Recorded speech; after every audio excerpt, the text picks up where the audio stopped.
Hello and welcome to Glimmer of Genius, episode 6. There have been a plethora of Magic the Gathering events over this weekend and the weekend before, and so we will be taking a whistle-stop tour through GP Kobe, GP Copenhagen and the SCG Open events in Baltimore and Louisville. As well as that, we'll discuss standard and modern in general, and also some listener questions.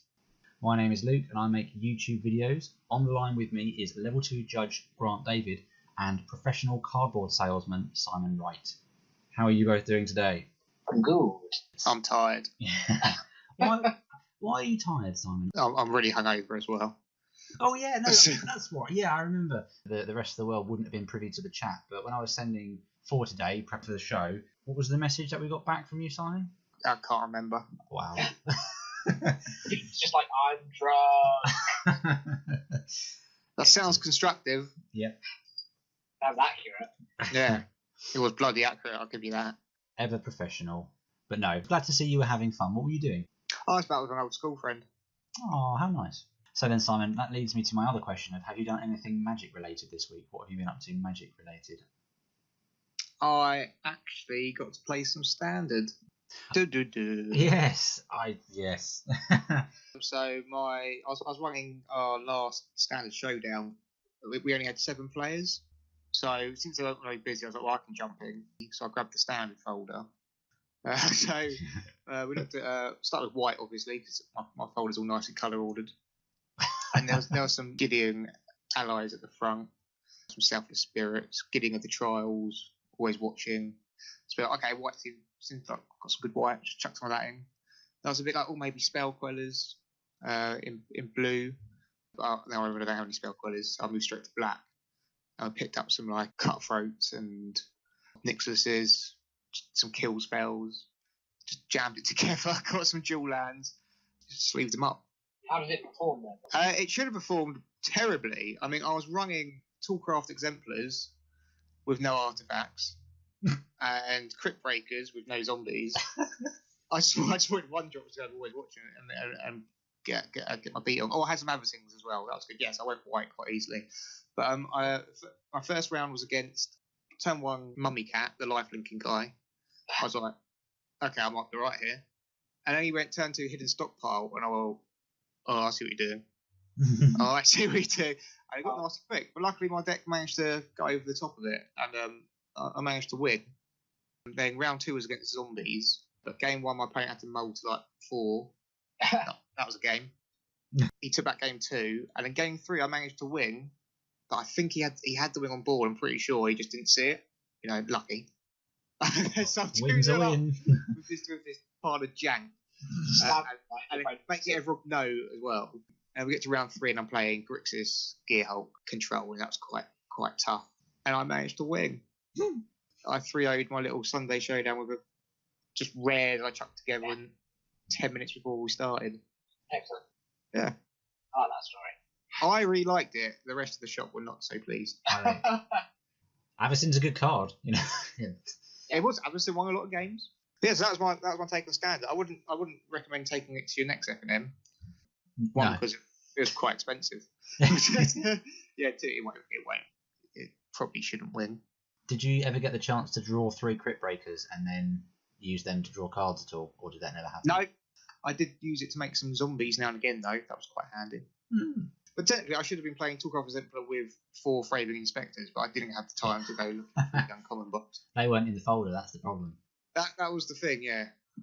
I do love how in your process of making that deck, you literally just went with the first page. Oh, these are white cards, and Avacyn begins with A. It's probably at the start. So that's how it went. And I had Nixus in there, so that's quite good. So I had quite a weird curve. Oh, I had Free, but what's her name? Thalia was in there as a 2 of. She was quite good actually. She was pretty good. She's very good.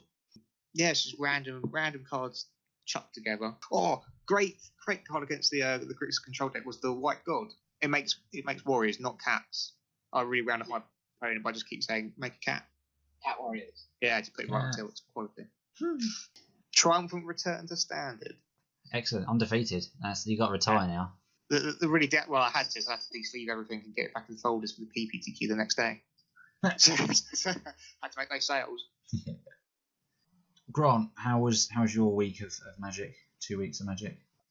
But yeah, standard, I'm still running the Red White Humans deck, which is still fun. But when I played it on this Monday, I was a bit inconsistent land-wise. So I've drawn up a list that is just mono white and sort of goes back to the always watching Glory of Ammunition thing. And yeah, I'll lose more humans to Dawn Dusk, which is what the deck was all about, but I think it should still work. But also I found it a bit too linear and didn't do very well against like Marvel and stuff. No.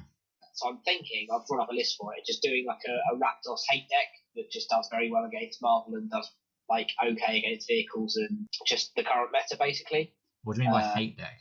Because I ran a PBTQ, a Dice Loop, which was obviously standard. I saw a few interesting decks there that gave me some ideas. And there was a guy that was running like a Jund Eldrazi deck kind of thing, so I had like Thought Not Seer, Mastery Shaper, Galaxy Smasher, Arling Cord, some real like my kind of deck kind of thing, which just bits of everything. And I had a chat after he'd been knocked out because he's one of the top 8 decks. And I was like, oh, you know, why those colours and what do you find the most useful? Because I wanted to edit the deck myself. And he was saying, to be fair, like all I want the green for is maybe run us the Indomitable. Like I said, like you don't even want Tireless Trackers. He said, like yeah, they're okay sometimes, but not really. So given from what he said, and before Ammon Ket came out, I already had like a Rakdos colourless deck.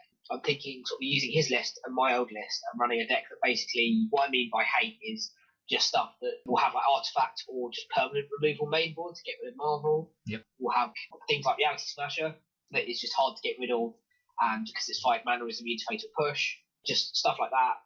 Like Ethersphere Harvesters, I found are really annoying to Margie players because it just blocks Heart Crown all the time. Yep. But just stuff that's very good in the meta and it's just good stuff that I was going to make jump. Based on what this guy said, it seemed like Rakdos with colourless technically, seemed like the way to go. So yeah, next time I play standard, which I believe will be actually not for 2 weeks now, I reckon I'll try either Mono White Humans or this Rakdos hate deck and see what happens. That sounds pretty awesome. But in terms of modern, actually, having said that, apparently Eastbourne is running a modern GPT tomorrow, despite the fact that it is Thursday and an evening, which I think is quite interesting. Yes, apparently Thursday evening? Yeah. I think there's about 3, maybe 4 people, including myself, that said we're going. And I know it's not going to be massive, but and it's for GP Las Vegas, so I'm pretty sure no one I know is ever going to go to. But I don't know. I want to play some modern. It's going to have some big prizes. It's pretty cheap. I'm gonna go there and have some fun. I think. What are you going to be taking? Or just Living End, which, because I missed you two when you were setting up your conversation about it. Obviously, you play Living End as well. Yeah. If you had any feedback for modern, he says he plays it. Hey. So yeah, that's what I'm going to be taking now that I've edited it. And when I was watching you play a bit on Monday, it seemed like you got a similar list because I used to have more similar to the older list with like Deadshot Minotaur and stuff. And was reading an article that someone forwarded me about like how it changes Ammon Ket and about like how just having it more efficient and you don't need Deadshot Minotaur and having more Fairy Macabres. And the bad thing about the Minotaurs is when they come back, they kill your fairies. Yeah. Just stuff like that. So, Red, when Aaron was like, oh, read this article, I actually found the one from like 2 or 3 years ago accidentally by mistake, which I also haven't read. So it was good because I read the old one, then I read the new one and kind of put it together and was like, oh yeah, this is what I've experienced with it so far and stuff like that. No, that's really cool. I might also be going to that. No, I am going. I've just booked my ticket for it, actually, the GPT. All right. The reason why it's on Thursday night is they're no longer doing GPTs. That's another thing we should probably talk about. Yeah. So in order for them to actually host one, they're just doing it now before the cut-off date. And it's the same with Axiom as well. They're doing a midnight one on Friday. I think it was like that. The last opportunity they had to do one was like 11:59 or something. Right, what's no longer doing GPTs? Everywhere they're stopping them in favour of nationals are coming back. Yeah. Oh yeah. Oh, okay, so it's one for the other, was it? Okay. Yeah. Yeah, So, I wasn't finding GPTs going that well anyway. Really, there wasn't much because it's not like a PPTQ where if you win it, you might actually go to your local RPTQ. Exactly. A GPT is like you don't really get to win travel or anything. Some of the bigger ones do, but it's normally just you want to go, but you might not be interested in the Grand Prix anyway. That it leads into. Exactly right. Like the thing that made me nearly not go to this one was like, well, am I going to go to Vegas? No, I can't afford to go to Vegas this year. So, but then I thought, well, I just want to go and play competitive Magic. It's got good prizes, Yeah. Again. But you're right though, it's really funny, particularly from a judging perspective with small scale GPTs, and I don't think I've actually ever run a GPT apart from like the massive ones that's more than like 16 people. So you only got like 3 or 4 rounds and then it cuts top 8. But as you said, unlike a PvT where you're bound to win something that is worth money because of even if you just took the promo cards and dropped. It's funny because you'll get like people really intensely fighting. They give out the prizes based on Swiss, and then it'll get to the top 8, and some people will be like, "Who's actually going for the GP?" And then like 2 people put their hands up, so 6 people drop, and then just the event's over. Yeah. It's really fun. Yeah, I've seen it before where no one in the top 8 wanted to go for the GP. Yeah. It's Great obvious. for you get to go home 3 hours early. Yeah. Is that what happened this weekend? No, of course that was a PPT. Oh, of course it was. So yeah. Oh, I know, I was there. Yeah. Just real quickly then, my Magic this week and the week before, I took White Black Zombies to Games Day and did quite well in that. Won the Games Day Dice Saloon, which was quite pleasing. Oh, yes. Yeah. And then I got a bit, I don't want to say lazy, but there isn't really another word I can think of, and didn't really think about what deck to bring to the PPTQ that happened after, and got absolutely stomped out by red-blue control. So it's entirely my own fault, just not listening to the signs that were there for like what sort of deck I should be playing. So I played black-white zombies again, which can get under red-blue if it's lucky. So I won all my game 1s against red-blue, but then game 2, it's just like this slower version of mono black, which has less chance of getting under them because you're slower, having tap land and all the other stuff that goes with it. Good sideboard answers in the form of Gideons, but yeah, I didn't really feel like I was in the games at all, games 2 and 3, which was insane. But yeah, and then I think the last round as well. So I did really bad. I lost like most, if not all of. Oh no, so I won 1 round and drew another, and then lost all the rest. And then later in the final round, I'm just sort of playing against my final round opponent, and Grant appears at the side of me and asks to count how many cards are in my deck. Oh yeah. And I kind of look at him like, thinking what could I possibly have done?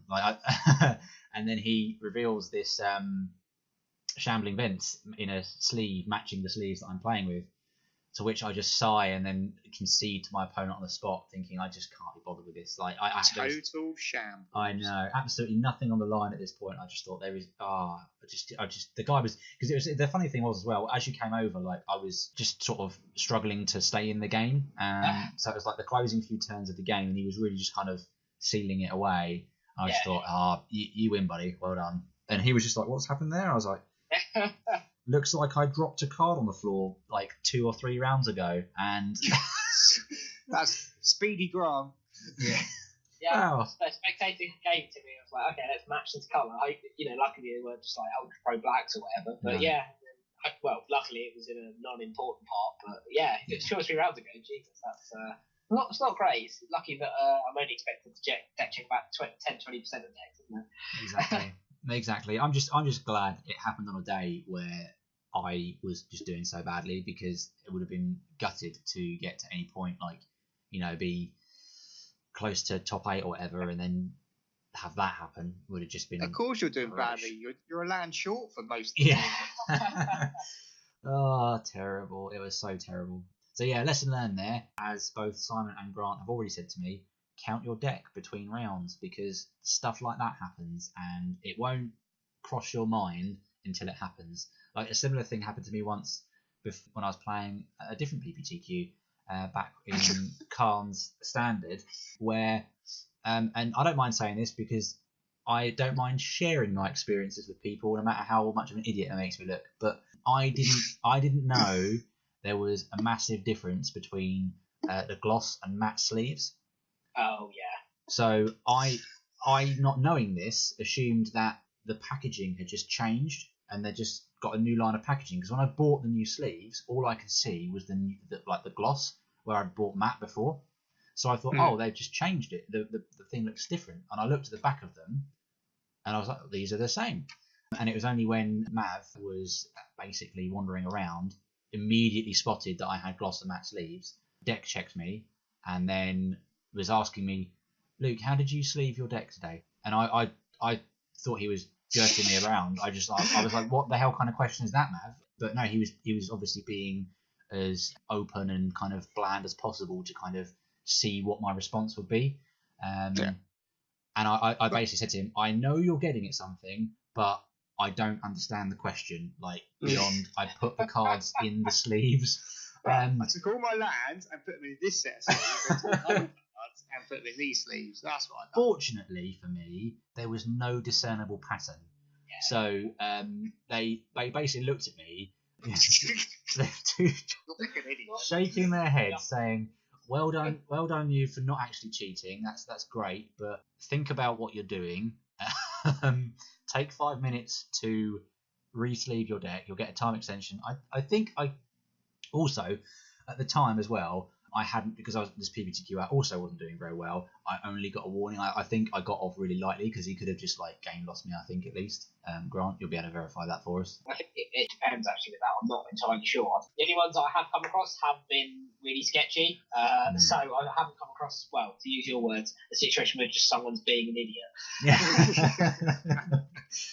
Yeah. I think that was the beauty of the whole thing, is because I was so clueless, Mav not only took pity on me, but immediately was able to tell that there was nothing shady happening. So it was clueless or master genius. What are you on about? I don't know. I just put my cards into sleeves. Yeah. I got away with it. So yeah, that was fun. I also did a league on of Living End as well, which has been great. So yeah, Grant, if you want to watch my league as well.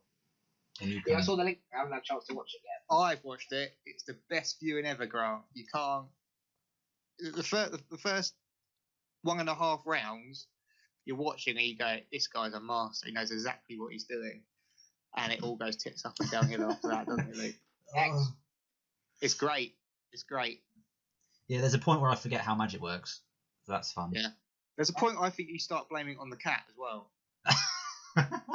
Yeah, the cats are distracting. Yeah, that's great. Yeah, everyone should watch that. It's great. Grant, I'll tell you why it is good as well. In Modern at the moment, Grixis Death Shadow is a massive thing, and I'd heard of it, but when I was playing it, I hadn't realised how popular this deck was. So I play a couple of rounds of death against Death Shadow, and I'm fairly confident you will see at least one opponent playing that deck on Thursday. So definitely, it's just one of GP as well. Yeah, I know it's in existence. I know it's power level. Yeah, but literally I've never seen anyone play it, which intrigues me. I mean, obviously it's expensive because of coins, but yeah, I've literally seen no one play it, even though I know lots of people with coins. No, this isn't good. This is Grixis Death Shadow. Oh, Grixis. Oh, okay. Yeah. Actually, not Grixis then. I was going to say, against the normal Death Shadow, I imagine Living End does quite well because you just instant speed stuff and make them sacrifice their big scary creature. Yep. Unfortunately, against Grixis Death Shadow, they have cards like Stubborn Denial, which are a problem. So, yeah, and they go more on the discard as well. So a couple of games, I basically have my hand torn apart, and you just think, what am I doing now? So, yeah, it's really... Yeah, I won't go too much into it, but yeah. And also, they might have really big creatures in their graveyard, might they, Luke? Yeah. Oh, shut up. Ricochet Trap. Good story about Ricochet Trap. I can't remember if I talked about this before. Last time I played Modern, which was in Eastbourne as well, my opponent was playing some sort of blue-red deck. Don't really care. They look the same to me. But basically, he had Ancestral Vision suspended, so they're like, oh, cool, in a few turns I'm going to draw 3 cards. I thought they were going to be playing a lot more counter spells. They obviously weren't. So I had a Ricochet Trap in hand, which, if you're not familiar with what it does, the whole 4-mana redirect a spell. If they cast a blue spell, you only cost 1 red. So basically, he was like, oh yeah, I draw my 3 cards. Like, stop there. So he's cast a suspended spell. So it's like, oh, Ricochet Trap only costs 1 red mana. I'm entirely tapped out, so he's right for him to just suddenly go to draw 3 cards. So I discard Simon Spirit Guide, cast Ricochet Trap, and not that it's ever relevant, but Ancestral Vision says target player draws 3 cards. Yes, it does. Yeah. So I redirect Ancestral Vision onto myself and draw 3 cards, which is the best thing I've ever used. Actually, no, hang on. Having said that, there was a close second, which is at a GP once. The opponent was playing Geist, like Jeskai stuff. Had cancelled some spells earlier in the turn. Went to Lightning Bolt my creature. I then Ricochet trapped his Lightning Bolt onto his Geist because Hexproof doesn't work and it's coming from him. Yeah.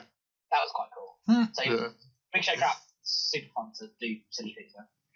I love that. But what is it? It can't be the target of spells your opponents control, isn't it? Yeah. Yeah, but you're picking the target, but it's his spell. Yeah, awesome. That is a heartwarming story. I like that one. The games day that we did recently, Simon, you ran it, didn't you? If you can call it that, yeah. Yeah. How did this go for you? Shit. No, it wasn't too bad. So I've done a few smaller ones, like a couple of showdowns and stuff. I thought, oh, gameplay won't be too bad. Probably get like 12, 16 players. We had 23, which wouldn't have been too bad, but I was sort of running the singles at the same time. The way it is that I can see who's bought a ticket, but some people got signed in as guests.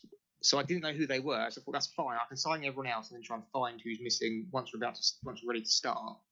But the tournament's due to start at 11:30, and I've got people coming up at 28 minutes past 11, just getting in, going, I need these cards for my deck, and I'm a bit like, well, I can't miss out on a sale, so I'm gonna have to. But yeah, so it was a bit awkward. So instead of someone else sorting that out, I had to wait until like I'd finished with everyone else and then go sort that out. So we eventually got delayed by like 15 minutes, which wasn't too bad actually.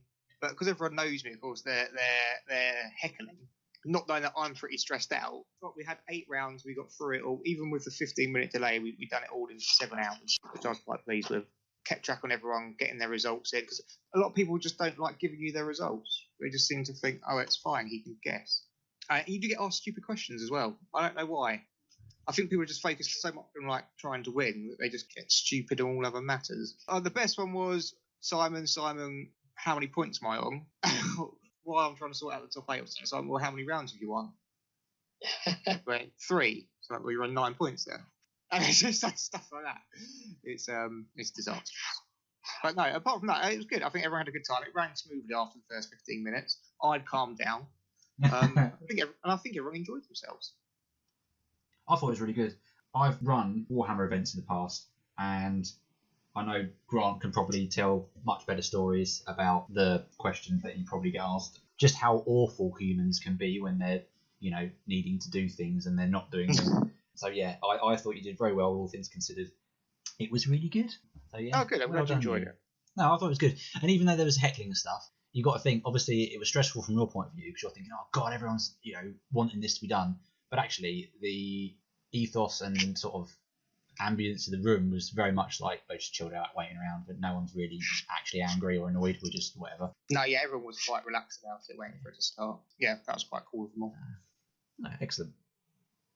Okay, so we'll jump out of this then, and when we're back, we'll quickly go through some of the SCG events that have happened recently.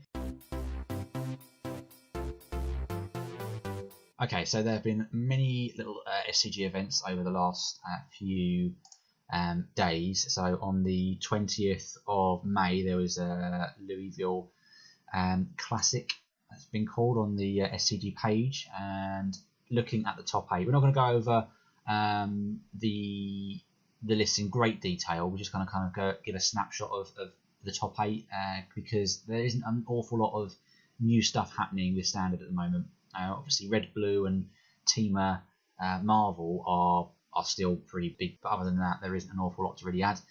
So the top 8 of the Louisville one, you have 1, 2, 3 Aetherworks decks in there, 2 Teamer ones, 1 Bant one, and then you've got 2 Teamer Tower lists. So that's Teamer sort of energy production removal with Dynavolt Tower, and then the other, I suppose these 2 are quite interesting. You've got these 4-colour mid-range decks, so 5th. So yeah, Rogue Refiners, Sylvan Advocates, Tireless Trackers to really kind of just play the mid-range game. Really, it's quite interesting that they're not actually playing Aetherworks Marvel at all. So there's that deck, and then Esper Spirits as well, 8th place. I know Channel Fireball wrote an article on Esper vehicles. And there's been blue-white spirit deck that's sort of been out and about, so cards like Avacyn, Spell Queller, Selfless Spirit, that sort of thing, and kind of playing the blue-white flash kind of strategy. In this Esper Spirits one, it was pretty much the same, but splashing black for Shambling Vents, Fatal Push, Anguished Unmaking, and also Grant, you'll like this, they're making use of Dusk Till Dawn as well, which is also quite good. Oh yeah, of course, because it's Spell Queller. That's actually not a bad shout. Yeah. Ooh, I have these cards. Yeah. One card I particularly like as well is Nebelgast Herald, which is the 3-mana flash 2/1 flyer. Whenever Nebelgast Herald or another spirit enters the battlefield under your control, tap target creature an opponent controls. So that's quite interesting. Card. So there's a lot of this kind of tempo-y cards that we're seeing a bit more now in and amongst the format of Teamer, Marvel, Dynavolt, Tower, and Control, which is quite interesting. So I played against recently, actually. I think it must have been people copying these lists because I'd never seen the decks before. I played against 4-color Midrange and I think it was actually no, I think it was just blue-white spirits. But it was interesting because people forget about Spell Queller, and obviously that was a huge influence before, so that was kind of difficult to deal with. And the 4-color vehicles one that is basically Mardu vehicles but splashes blue for metallic rebuke, I found quite interesting because you see like the Toolcraft exemplar and you go, okay, cool, this is just vehicles, and then like turn 2 they can counter a spell because you tap the clue to improvise the rebuke. And I thought that was really interesting. So both those lists I quite enjoyed just because they're a bit different and unexpected. I really like Metallic Rebuke as well. I think in those decks, I'd first seen it in the Esper vehicles lists, which is very similar to Mardu. Obviously, you're just playing more counter spells in favour of the red cards, and obviously Spell Queller, which sometimes you'll play a 3-drop on turn 4 or whatever. If you've got like you say, Grant, the Heart of Kieran or something else, you've got Metallic Rebuke left up without even really trying very hard. Yeah, it's nice. Which if you think about it, you're playing these games or you're racing or what have you, or they're trying to curve out their Marvel on turn 4 without even thinking about it, then you can really get them with that sort of sequence, which is it's pretty good. The other event was in Baltimore. The other top 8 I'm looking at now.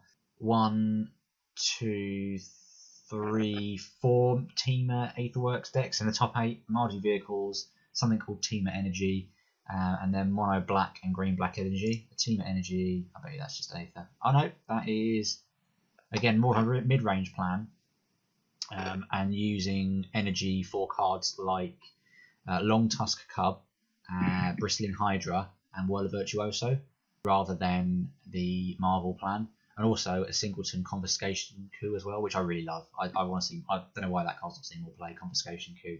It's a 5 mana sorcery. Choose target artifact or creature. Get 4 energy, and then you can pay an amount of energy equal to that permanent's converted mana cost. And if you do, you get control of that thing. So someone plays a Marvel and they haven't got enough energy to use it, you can just steal it. That I think is quite funny when you consider this deck is all about generating energy, so you can actually steal it and then use it yourself, which is quite humorous. Not many zombies. Nope. The one zombie in this Baltimore one was just second place, and it's pretty stock. All the things you'd expect: 24 lands, 2 Westvale Abbeys. Only playing 3 Liliana's Mastery, which I don't like because that card is awesome.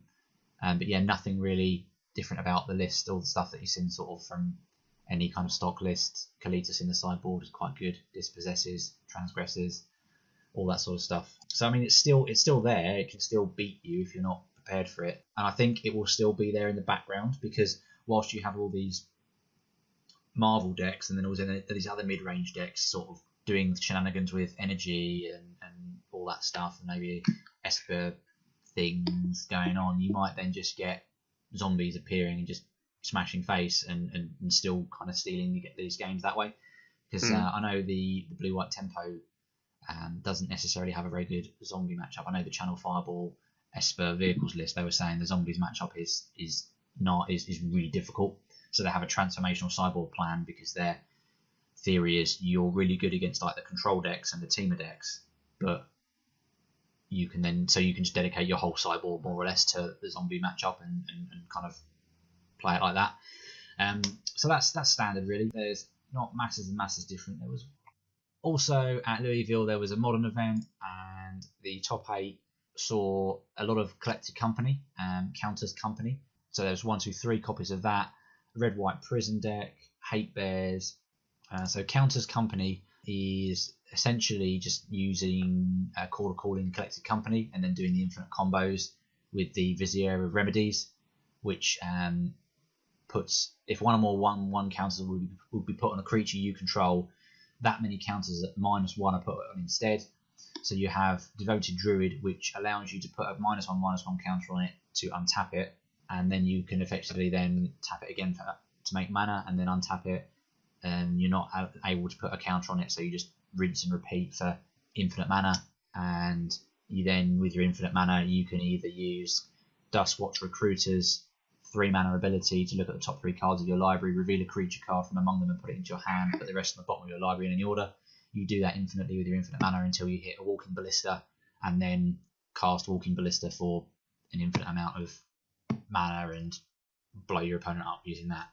All the while, it's got just good stuff to gum up the board between Kitchen Finks and Eternal Witness to try and get back your plan. So if someone counters your key card, you can use Eternal Witness to get it back. So it's that sort of thing, the Collected Company deck at the moment, which I'm sure is probably not that fun to play against, because it's almost like playing against Splinter Twin but with less counter spells. It's like, oh, do you have the combo? Oh, I'm just dead. So yeah, more infinite combos. So that's fun. And then in the top 8 of Baltimore, there was Baltimore ones as well. There's 2 Baltimore events. You had Dredge, Grixis Death Shadow, Jund, Eldrazi Tron, Scapeshift, and Grixis Death Shadow. So one thing that sticks out in my mind is just the different. I've listed quite a few different decks there. I'm purposely not going to go into each and every one of these because there's so many different ones. And in another Baltimore event, the Classic, Jeskai Control, 4-color Control, 2 burn decks, Blue Red Storm, and Living End. So many different decks comprising Modern at the moment, and for me, that makes it really quite interesting. I know a lot of people don't necessarily like the fact that it's so open, but I think it's really good time to be playing Modern at the moment. Just all these different decks there. So yeah, Grant is a top 8 Living End deck if you want to look at that. Have you found that one? Which event's this for? So, sorry, I'm moving quite fast through these just because there is so much of it to get through. So the Baltimore Open. Baltimore Open. That was a lie, I'm sorry. Baltimore Classic. Baltimore Classic, okay. 8 place deck, sorry. Abbots Jeffrey. Yeah. So let's briefly go over that because we both like that one. Ooh. Yeah, so first thing I noticed, 18 lands.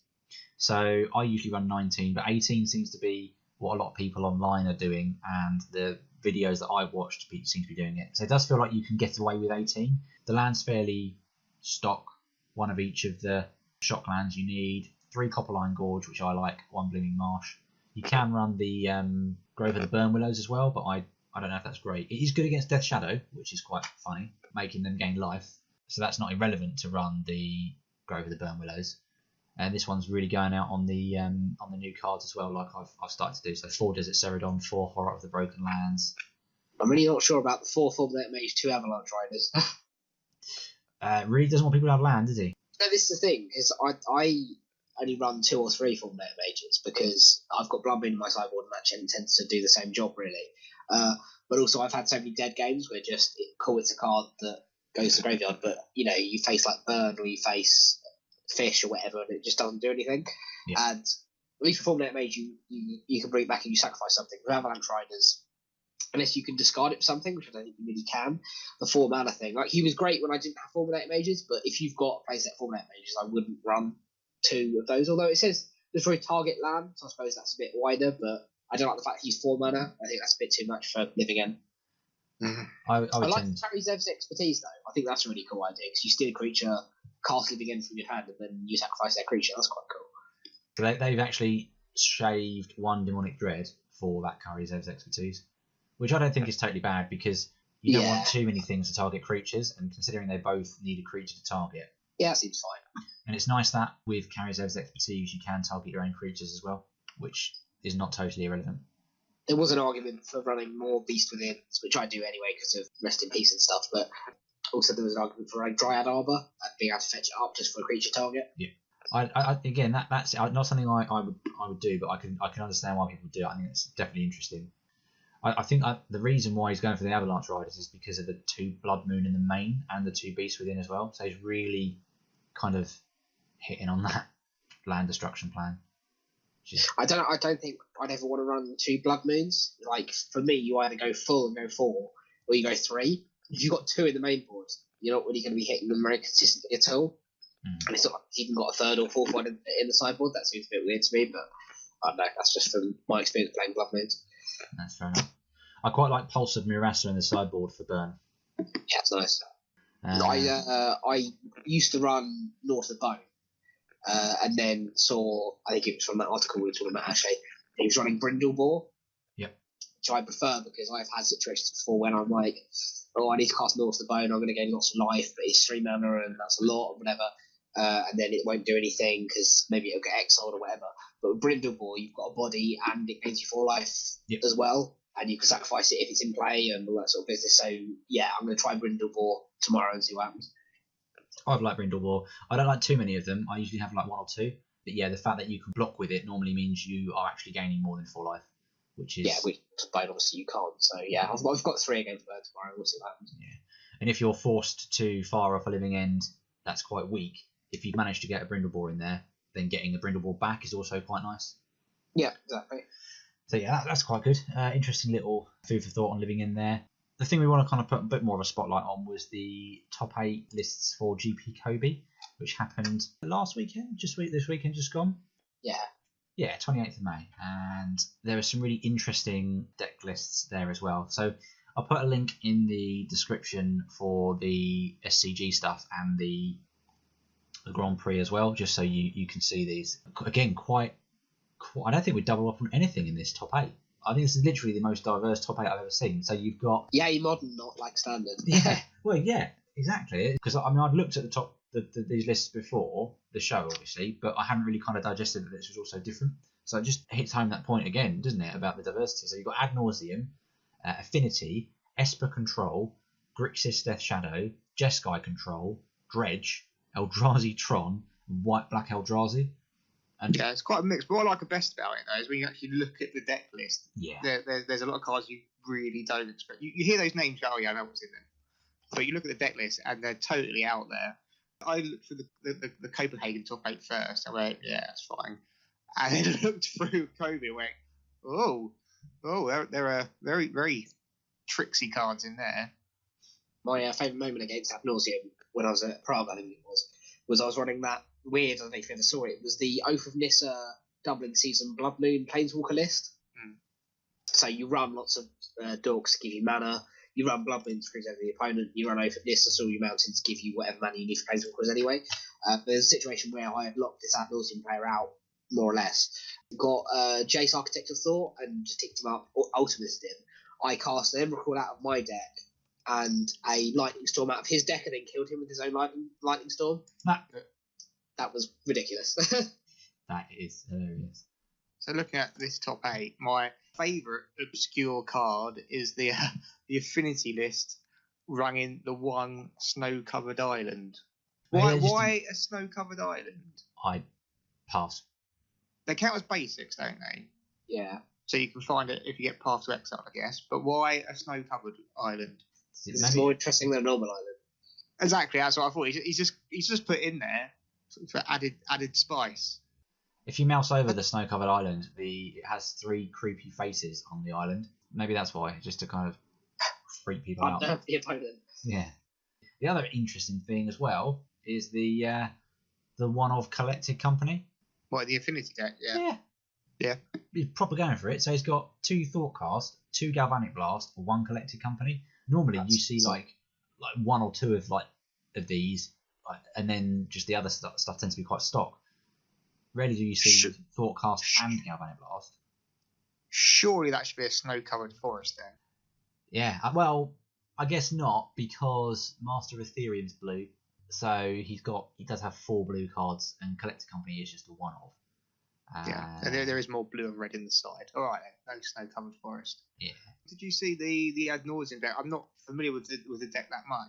Does it usually run Laboratory Maniac in the lanes? An alternate win condition. I think I have seen it before. Yeah. Okay, but what I hadn't seen before was Lightning Storm. No, that's how the deck wins. Yeah. Oh, is it? Okay. So yeah, when you basically turn your library upside down, you throw all your lands at them or play Laboratory Maniac and then draw a card. Mm. In the same way that Griselbrand uses Bob Walkermus as a win condition, but obviously you can't get big creatures in a Nauseam deck. But again, you just chuck lands at the opponent. I do like the idea of someone like lifting up their library and then throwing it at their opponent. I think there's an unplayed card that looks like that. Yeah. Yeah, so that's what that does. One thing I quite liked as well is the Esper Control deck. Boo. I think it's really cool. I've seen this. Yeah, so it's running 4 Painful Truths, which is strange But That's fine. it's pretty cool. Why the Glory Bound Initiates? What? I don't know. They've got vigilance. They've got one toughness. What's going on?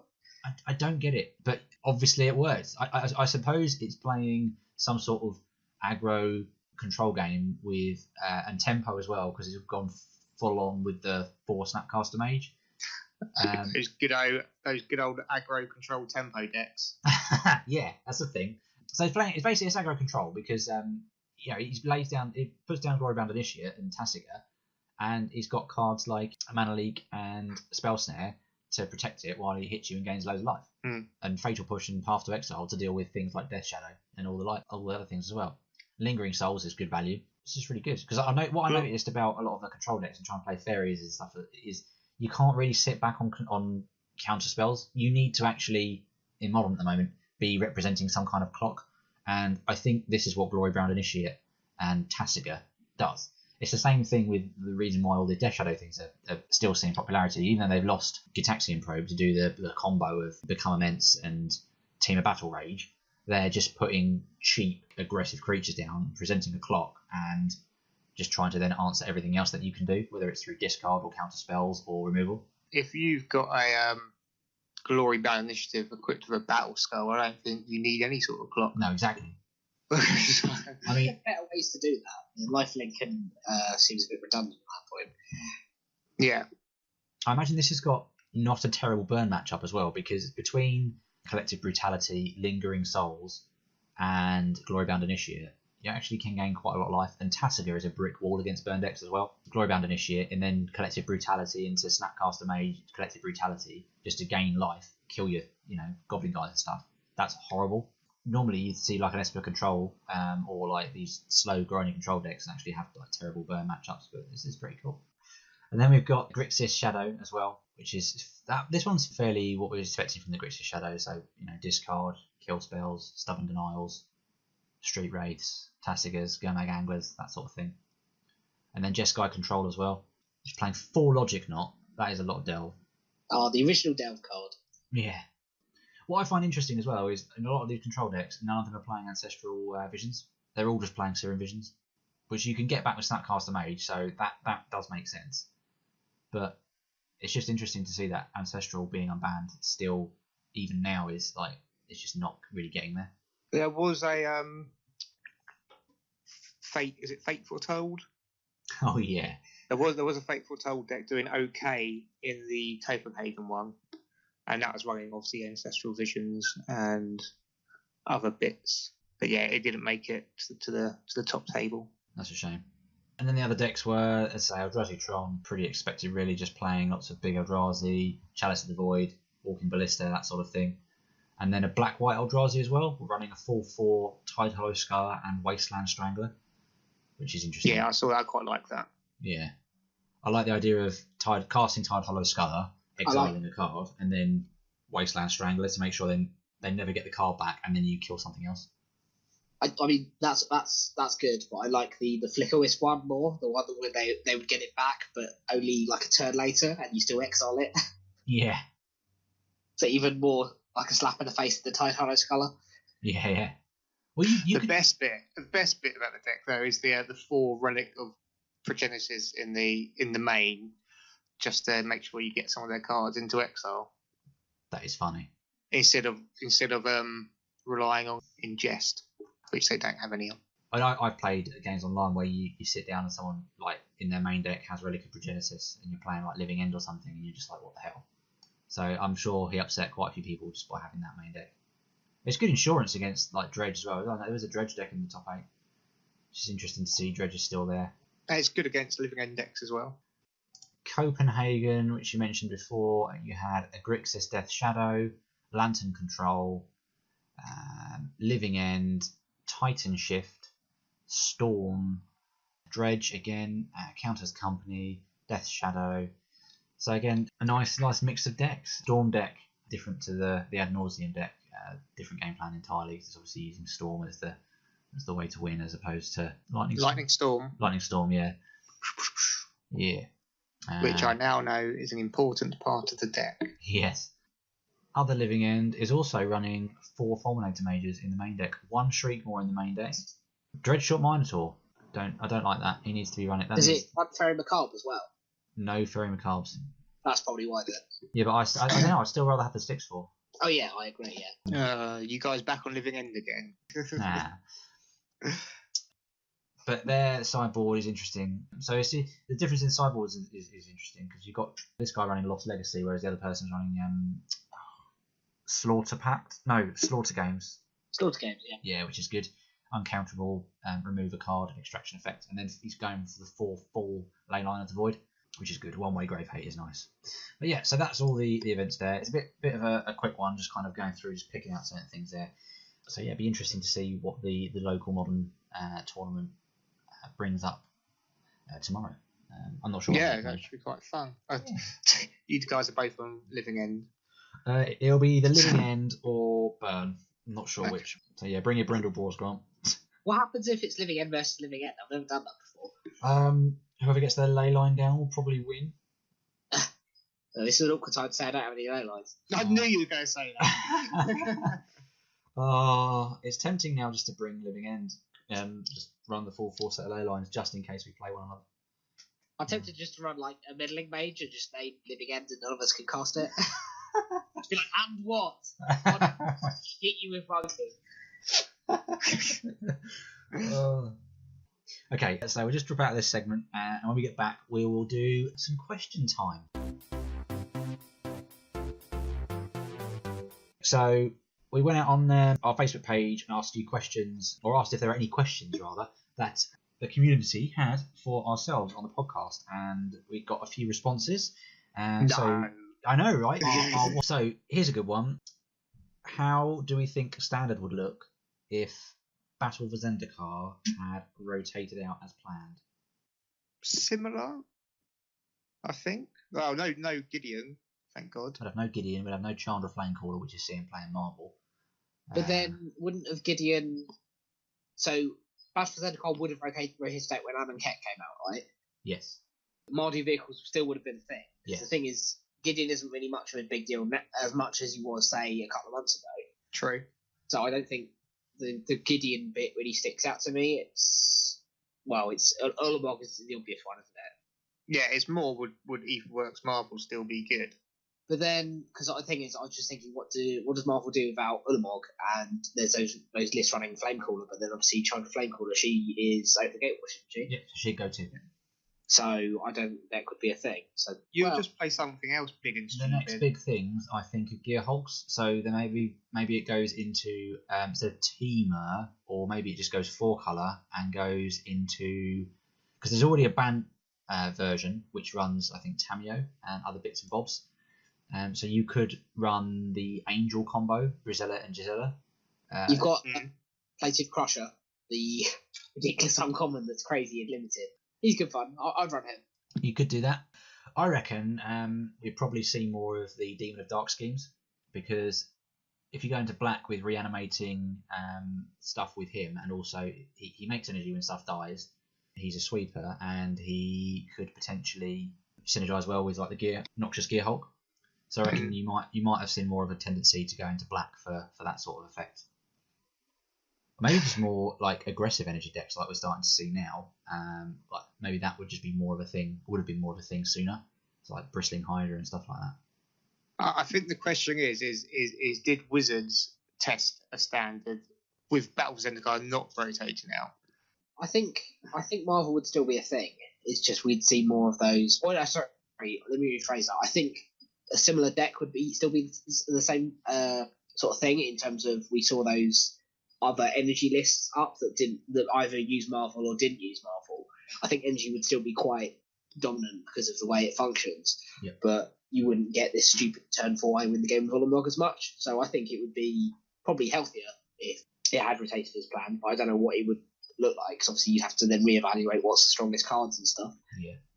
I think you're right. Because of the lack of game-winning effects, I just think the format would probably be a lot more mid-rangey. So people still be doing powerful things with Marvel, but it wouldn't be, oh my god, the game's over. It would be, okay, I'll Marvel into a Gear Hulk. Okay, fine, kill my Gear Hulk, and then I'll Marvel into my Gear Hulk, and I'll kill your thing, and then, stuff like that. And it would just be a bit more kind of mid-rangey. We'd still have zombies, wouldn't we? Zombies would still be a thing, yeah. I think it's mainly just Etherworks Marvel that'd be affected. Yeah. Okay, I had another question. How much of the recent standard attendance, or drop in recent standard attendance, should I say, do we think is down to R&D? Essentially, it's failure to keep a standard environment healthy. And do we expect to see more bans in the future? Ooh. Has standard attendance dropped? Yeah, it has a bit, I would say. Yes. Okay. I would say you'd need to find out whether the fact that R&D has had to ban cards recently is due to them changing their minds over this rotation backwards and forwards. Because if it's just to them planning cards badly, then that sucks. That would probably still be a thing anyway. Like, unless you just tell them to, research better. But if these are down to the fact that they were planning stuff and they didn't know that because of the rotation was longer than expected, that stuff interacted more than they was expecting to, or interactions that weren't going to be there but suddenly are. Yeah. I don't think it's as fair because probably R&D probably didn't get a say in this rotation, I would say, or not much of a big one, obviously.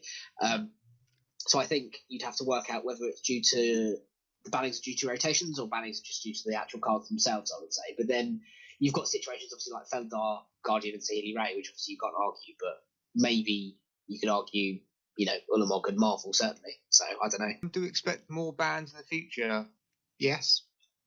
Unfortunately, I think Wizards have proven that they're quite willing to ban a card just to mix up the format and let a chance for new cards to shine.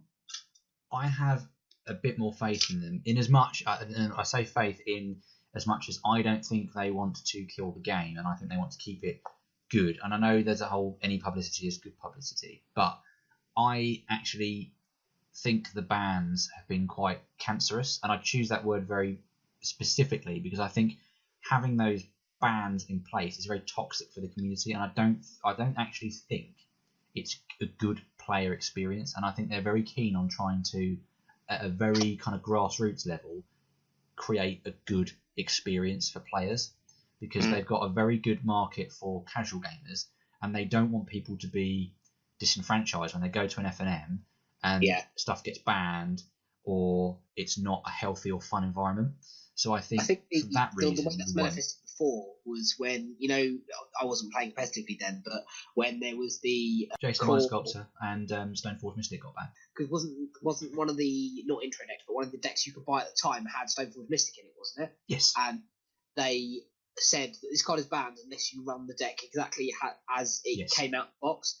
And I think that's a good demonstration as to how they are willing to ban something if needs must, but they don't want to screw over newer players because then they wouldn't be able to use the cards that they've just bought or just spend money on. Exactly. I remember that, yeah. Yeah, exactly.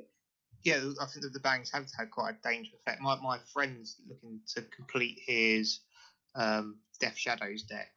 He doesn't play competitively much anymore, but he came to me looking for a few more cards to finish off the deck. And then Death Shadow went and won the GP, and he was just put off straight away going, what if they ban it? It was only one deck, like 2 decks in the top 8. It wasn't like, but all of a sudden, because of recent bannings, he's like, well, I don't want to spend the money and then it gets banned. That would be terrible. Yeah. So, it has people fearful to put decks together in the first place. I'm going to optimistically say that I think there will be more bans in the very short term. So maybe like 1 more or 2 more. But I think when stuff has settled down after this new rotation has settled in, I'm going to say there's going to be very, very few, if any, when that kicks in. But I think in the meantime, there might be some until it stabilises. Yeah, that's fair. Like it. Okay, and final question then. Is Marvel a flawed card at a concept level as it promotes getting lucky as a strategy? Or is it only an issue because of Ulamog? The second one. What's wrong with getting lucky? To win Magic, you have to be lucky. Yeah, it's like 40% luck or something, isn't it? Someone worked out. Well, every card you draw is luck, isn't it? What's going to come? I mean, you decide what's in your deck to reduce the luck element that you're going to draw what you need. They used to have cards that were flip a coin. I think the question is asking if Ulamog was gone, like, would there just be another card that would take its place, and therefore the luck aspect would still win you the game? And as I think we were discussing earlier, as to, if Battle for Zendikar rotates out, what would happen? I think there isn't anything really comparable to Ulamog, certainly not just like, okay, you've played this, I'm going to concede now. So I think it definitely is, it's just Ulamog. Yeah. And although getting lucky into certain cards will be good, there's always going to be some aspect of luck in there. And as long as they don't just create two cards that are perfectly together, then I don't think it's so much of an issue. And the luck aspect is just fine if you want to go down the risky strategy. That's cool. Yeah, Marvel's getting a lot of hate, but the one thing I do like about the card, it's made the energy mechanic very relevant in standard. Yeah, I agree. Which quite often you get these cool little mechanics coming along in limited, and they're just not good enough to make it to standard, and like they just go to the wayside. But lately we've had vehicles, we've had energy, and it's good to see the themes come out into the standard environment as well. Yeah, also, having said about luck as well, I've seen people playing Marvel, like, obviously you're not going to consistently get it on the first try, but say, I don't know, like 80% of the time you get it first, second or third or whatever. But I've had games against people that they've literally, not exaggerating, spun it 7 or 8 times and not hit what they want, or almost gone out some other way. And again, that's luck being unlucky, Yeah, I don't... Is Marvel flawed as a concept level as it promotes getting lucky? Same as Collected Company. Yeah, same as a lot of cards. No, I don't think that's the issue really with getting lucky. I think the whole luck element is probably a balancing act to make the card overpowered. Exactly, yeah. That's kind of why they throw that in there. It is lucky Pay or 6 unlucky. energy, search your deck for something and cast it. Yeah, which would be yeah, that would be too good, wouldn't it? So yeah, I think that's how they kind of try and get around it in some way. Or fault, isn't it? In Amonkhet, that's you can cast stuff off the top of your library for free, but obviously you have to tick it up first, and it's only the top cards. Yeah. So you'd have to do deck manipulation. That's a much watered down version that's never going to see play. But again, it's the same thing. You can get lucky, you could abuse it horribly, but you're going to have to set it up first. Yeah. So when you're saying that there might be more bans recently, Grant, did you think Ether Work Marvel is top of the list? It's possible. I would say until whatever the new Aztec set, whatever it's called, comes out, I would say. Hour of Devastation. No, that's the second Amonkhet. Oh, sorry. The next block, I mean. Until the next block comes out where the rotation settles down, I don't think it's impossible at all that there'll be 1 or 2 more bannings. But when it does settle down, I don't think there'll be many, because it wasn't until recently that I'd seen any bannings at all because of that break I had around sort of World Wake and stuff. So yeah, that's what I think. No, that's cool. So that was all the questions we had. So yeah, nicely rounded up in all answered with Ether Work Marvel. Yeah. No, I think it just shows that we have well thought out, well reasoned arguments that are correct, and that's that, isn't it? Oh, that's a bit of an overstatement saying we're correct. Get a lot of feedback. It's all wrong if you disagree. Yeah. I got lucky. Yeah. So that is all for now from us. Thank you very much for listening. If you enjoyed the show, give us some feedback on our Facebook page. Search us up on Facebook, follow the group, and keep up to date with whenever we are sending out podcasts. We can also be found on the MTG Cast network. That is mtgcast.com, as well as our own podcast website, which is glimmerofgenius.podbean.com. Also, if you're interested in even more Magic the Gathering content, then please check out my YouTube channel, Vincent Games, which you can find in the description below, or search up Vincent Games on YouTube. Thanks very much for listening, and stay tuned for more. Thanks very much, guys. Good luck with your tournament tomorrow, both of you. Thank you. I won't get beaten by Living End Mirror. It's good. See you later. Take care. Bye. Bye.